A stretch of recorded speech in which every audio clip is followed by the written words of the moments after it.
Hey now, it's Sharon and I'm back to share another policing experience with you guys. If you're new to the channel, I'm a retired detective. I worked for 20 years for a southeastern city in the US, and I was also in the military. I'm sharing my policing experiences, my military experiences, and some of my perspectives in hopes of helping others in similar situations. And with that being said, I was thinking about when I had to retire. I thought about putting on my uniform every day, and what I would do is I would take my badge, something similar to this, and I would put it over my heart, say a prayer, and then pin it on. And I would do that every time I took my badge off. I would do the same thing. And I thought about the day I had to turn in my uniform and my equipment, and I'm at the Internal Affairs office. And it was a retired sergeant. There's a program for retired officers, and she's there and she's checking off stuff, and we're going over the list. And she's putting the stuff in a box on the floor.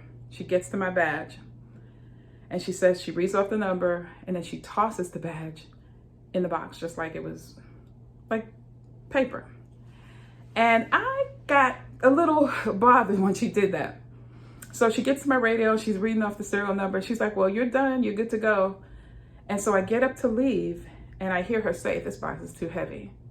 So she throws the radio in the box, and then she starts kicking the box out the door, and I can hear my badge rattling.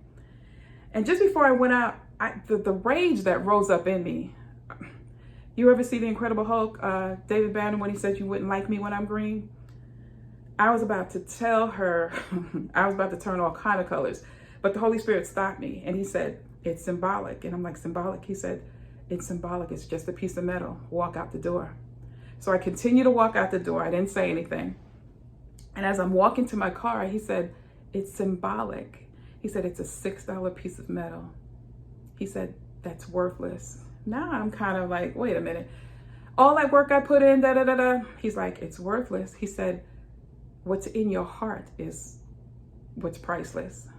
He said, the love that you had for your job, the love that you had for the community you served, and the people you worked with, he said, that's the value. That's valuable, and it sits in your heart. He said, guard your heart. And I remember having that conversation, and then fast forward to a month ago, and I was thinking about it again, and he brought Proverbs 4:23 to my remembrance. He said, it was King Solomon, and he said, guard your heart, for out of it is the wellspring of life. And the Holy Spirit reminded me, he said, remember that day you was about to read that sergeant left, right, and center, as they say? Cut her long, deep, and continuously like a terrain feature. I had to laugh because I did think that. He said, remember I talked to you about that? He said, guarding your heart. He said, because those are the things that are priceless. He said, that piece of metal in the box is worthless.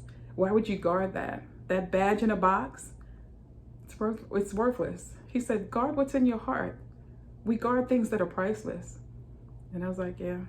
And I let it go. But yeah, I'm a work in progress, guys. I'm a work in progress, and I'm sharing. And I'll share something else next week. I just want to remind you guys, take a look at our online store. The link is in the description. I created notebooks for fire, police, medical personnel, teachers, and there's another one called Essential Workers. That's for everybody. The links for those are in the description. They take you straight to Amazon, so you won't have to look for them. And with that being said, you guys, always remember, you don't necessarily have to go through a thing to learn from it. Talk to you guys later. Bye.